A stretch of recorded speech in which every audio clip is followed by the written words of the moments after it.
भारत में रहने वाले 25 करोड़ मुसलमानों के लिए बहुत बड़ी खुशखबरी है। 15 मई 2025 को वक्फ अमेंडमेंट बिल 2025 का फैसला आना था और सुप्रीम कोर्ट से एक बार फिर से भारतीय जनता पार्टी की सरकार नरेंद्र दामोदर दास मोदी जी को बहुत बड़ा झटका लगा है। 15 मई 2025 को वक्फ अमेंडमेंट बिल 2025 की सुनवाई होनी थी और इस सुनवाई में सुप्रीम कोर्ट के जज ने जो फैसला दिया है वो काफी बेहतरीन था। वो मुस्लिम समाज और उन सेकुलर लोगों के पक्ष में था जो संविधान को बचाने के लिए वक्फ अमेंडमेंट बिल के खिलाफ लड़ाई लड़ रहे थे और हर अनभक्तों के खिलाफ वो टिप्पणी थी और बीजेपी सरकार के खिलाफ टिप्पणी थी। तो क्या था पूरा मामला और क्या 15 मई 2025 के दिन सुप्रीम कोर्ट के अंदर हुआ और अब ये फैसला कब आएगा। और मुसलमानों के लिए एक और बड़ी खबर है, एक मुस्लिम स्टूडेंट बच्चे को मुस्लिम होने की वजह से थप्पड़ पड़वाने वाले यूपी सरकार पर भी सुप्रीम कोर्ट ने बहुत बड़ा फैसला सुनाया है। तो वीडियो को अंत तक देखिए और उससे पहले अस्सलाम वालेकुम रहमतुल्लाहि व बरकातुहू। अल्लाह के नाम से शुरू जो बड़ा मेहरबान और निहायत रहम करने वाला है। मैं हूं मोहम्मद तफीज अंसारी और आप देख रहे हैं द पॉलिटिकल। तो 15 मई 2025 वो दिन जब नए सीजेआई जस्टिस BR गवई वक्फ अमेंडमेंट बिल 2025 पर अपना पक्ष रखने वाले थे, फैसला सुनाने वाले थे।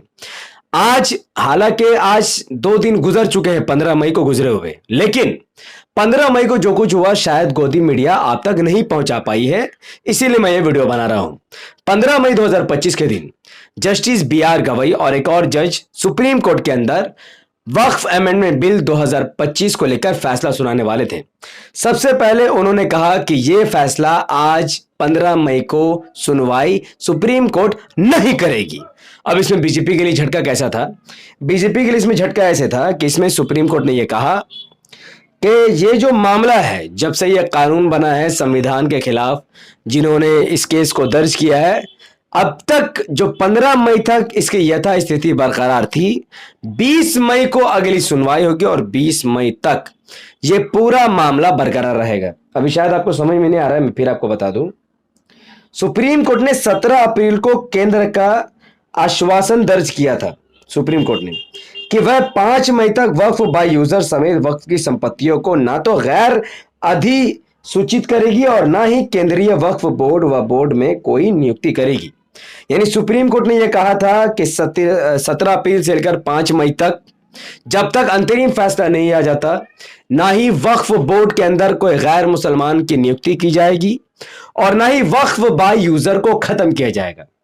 अब जबकि यह मामला 15 मई तक पहुंच चुका है, तो 15 मई तक सुप्रीम कोर्ट ने कहा है कि अब इसकी सुनवाई हम 20 मई को करेंगे और 20 मई तक सुप्रीम कोर्ट ने सरकार को हलफनामा दाखिल करने को कहा है कि आपका जो भी पक्ष है वो आप सुप्रीम कोर्ट को लिखित में दीजिए कि आप ये बिल क्यों ला रहे हैं, किस वजह से ला रहे हैं, इससे संविधान के आर्टिकल को कैसे फर्क नहीं पड़ना चाहिए। अब बीजेपी सरकार इस पर अपना पक्ष दाखिल करेगी और जो अपोजिशन में है वो अपना पक्ष दाखिल करेंगे। लेकिन इसमें बड़ी बात क्या है? बड़ी बात यह है कि 20 मई तक भारतीय जनता पार्टी की सरकार वक्फ बोर्ड के अंदर गैर मुसलमानों की नियुक्ति नहीं कर सकेगा। साथ ही भारतीय जनता पार्टी की सरकार वक्फ बाय यूजर यानी जो कब्रिस्तान हजारों साल से है, जिसका कोई पेपर कागज नहीं है, जो मदरसा, जो मस्जिद, जो यतीमखाना, जो खानका, जो हजारों साल से है, जिसका कोई पेपर नहीं है, वो वक्फ बाय यूजर कहलाता है, उस पर भी सरकार दावा नहीं ठोक सकेगी। अब 20 मई 2025 को यह मामला जस्टिस BR गवई और जजों के दरमियान इस मामला को सुना जाएगा और सॉलिसिटर जनरल जो बीजेपी की तरफ से तुषार मेहता है, उन्होंने आश्वासन दिया है कि हाँ, अब हम 20 मई तक भी ये जो यथास्थिति है यानी गैर मुसलमान को वक्फ बोर्ड में न घुसाना और वक्फ की जमीन पर सरकार का कब्जा ना होना, हम इस पर कायम रहेंगे। यानी वक्फ बोर्ड जो पहले चल रहा था वैसे ही चलेगा। इस पर फिलहाल बीजेपी कोई भी छेड़खानी नहीं करेगी। अब ये तो बीजेपी को झटका रहा क्योंकि बीजेपी तो गैर मुस्लिम को घुसाना चाहती थी, वक्फ बाय यूजर को खत्म करना चाहती थी। बट इससे भी एक पहलू आगे आते हुए 1995 में जो वक्फ बोर्ड का गठन हुआ था उस पर भी सुप्रीम कोर्ट ने कहा कि अगर कोई 1995 में बनाए गए वक्फ बोर्ड के खिलाफ अगर कोई केस डालेगा, कोई याचिका डालेगा, तो सुप्रीम कोर्ट इस पर कोई भी किस्म की सुनवाई नहीं करेगी। यानी सुप्रीम कोर्ट वक्फ बोर्ड के साथ है, सुप्रीम कोर्ट संविधान के साथ है, सुप्रीम कोर्ट आर्टिकल 14, 15, 25, 26, 29 के साथ है। जो संविधान ये मानता है, ये दावा करता है कि देश में आज़ादी है, फ्रीडम ऑफ रिलीजन की, धर्मनिरपेक्षता वाला देश है और अपने धर्म के काम अपने ही धर्म के लोग संभालेंगे, दूसरे लोग उसमें दखल अंदाजी नहीं करेंगे। और सुप्रीम कोर्ट इस मामले में बड़ी ही कड़ी रुख अपनाए हुए है भारतीय जनता पार्टी सरकार के खिलाफ। तो हाईली चांसेस है कि 20 मई 2025 को जब इस केस की सुनवाई होगी तो बीजेपी का पक्ष बहुत ज्यादा डाउन होगा और बीजेपी के खिलाफ जो केस लड़ा जा रहा है, ओवैसी साहब जो केस लड़ रहे हैं, उनका पक्ष काफी हाई होगा और इंशाल्लाह इस केस में जीत वक्फ बोर्ड की होगी, असदुद्दीन ओवैसी साहब की होगी और हार भारतीय जनता पार्टी की इंशाल्लाह होगी।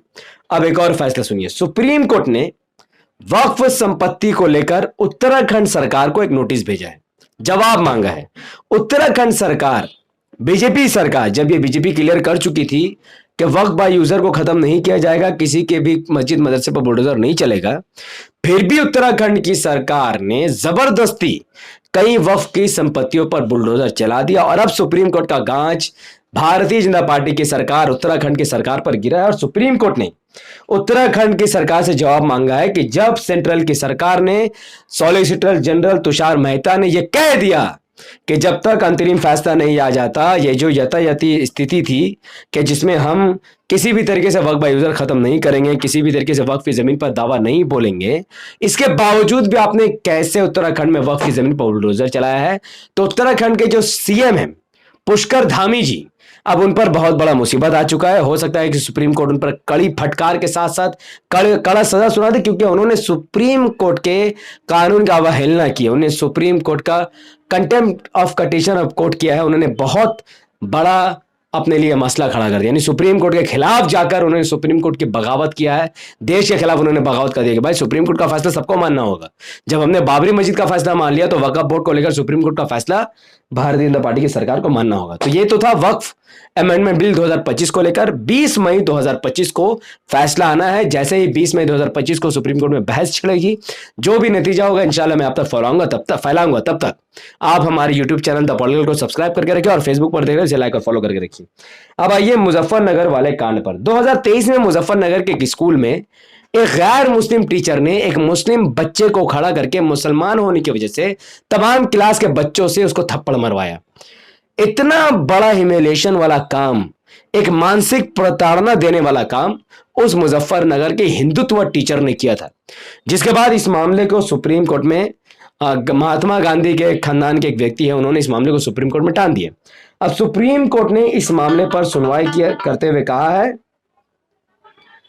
कि अब से लेकर आने वाले भविष्य तक, यानी जिस मुस्लिम बच्चे को धर्म के आधार पर हिंदुत्व टीचर ने थप्पड़ खिलवाया था, उस बच्चे का पढ़ाई का सारा खर्च कोई और नहीं बल्कि उत्तर प्रदेश के भारतीय जनता पार्टी की सरकार सुनाएगी। और बीजेपी सरकार को खूब लताड़ा है।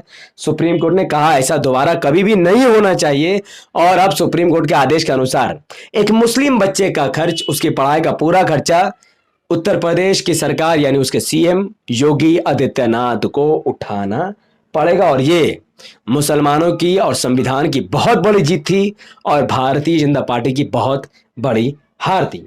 अभी इस मामले की अगली सुनवाई 17 अक्टूबर 2025 को होगा। 17 अक्टूबर के तक सुप्रीम कोर्ट ये देखेगी कि यूपी की जो बीजेपी सरकार है वो बच्चे का खर्चा उठा रही है या नहीं उठा रही है। अगर इसमें कोई भी लिखा पोती किया गया तो एक बार फिर से supreme court Bharatiya Janata party पर कड़ा रुख इख्तियार करेगी और बीजेपी की बैंड बजा देगी। तो ये था मामला सुप्रीम कोर्ट का कि सुप्रीम कोर्ट ने वक्फ अमेंडमेंट बिल 2025 के समर्थन में नहीं बल्कि अब तक इस बिल के खिलाफ ही अपना फैसला सुनाया है, इस बिल के खिलाफ अपना कड़ा रुख अपनाया हुआ है। अब 20 मई 2025 को वक्फ अमेंडमेंट बिल 2025 का फैसला आना है। हो सकता है उस दिन या तो पूरा बिल रिजेक्ट हो जाए या तो फिर बिल बरकरार है। चांसेस है कि बिल रिजेक्ट हो जाएगा। तो इस वीडियो को वाइडली शेयर कीजिए ताकि 20 मई 2025 को तमाम लोगों की आंखें और कान खुली रहे और जितना आप लोग आंदोलन प्रोटेस्ट कर रहे हैं वो सब जारी रखिए संवैधानिक तरीके से, ताकि सुप्रीम कोर्ट को यह पता लगे कि भारत का मुसलमान इस बिल के खिलाफ था, है और रहेगा। और इंशाअल्लाह अल्लाह से दुआ कीजिए कि वक्फ बिल के खिलाफ मोदी सरकार वर्सेस असदुद्दीन ओवैसी साहब का केस चल रहा है। वक्फ बिल के खिलाफ ओवैसी साहब कोर्ट में मुखर होकर लड़ रहे हैं और हम दुआ करेंगे 20 मई 2025 को फैसला वक्फ बिल के खिलाफ असदुद्दीन साहब के समर्थन में, मुस्लिम समाज के समर्थन में और संविधान के समर्थन में सुप्रीम कोर्ट फैसला करे। तो इस वीडियो को लाखों लोगों तक पहुंचाने के लिए इस वीडियो को लाइक कीजिए, शेयर कीजिए, कमेंट कीजिए। अगर आप हमारे चैनल पर नए थे तो इसे लाइक और सब्सक्राइब करके बेल आइकन हिट कीजिए। अगर आप सब इस वीडियो को हमारे फेसबुक पेज पर देख रहे हैं, लाइक और फॉलो करके 5 बड़े ग्रुप में शेयर कीजिए। मुझे अपनी दुआ में देखें, बहुत बहुत शुक्रिया। अस्सलाम वालेकुम, बरकात। मैं था मोहम्मद नफीस अंसारी और आप देख रहे हैं द पॉलिटिकल।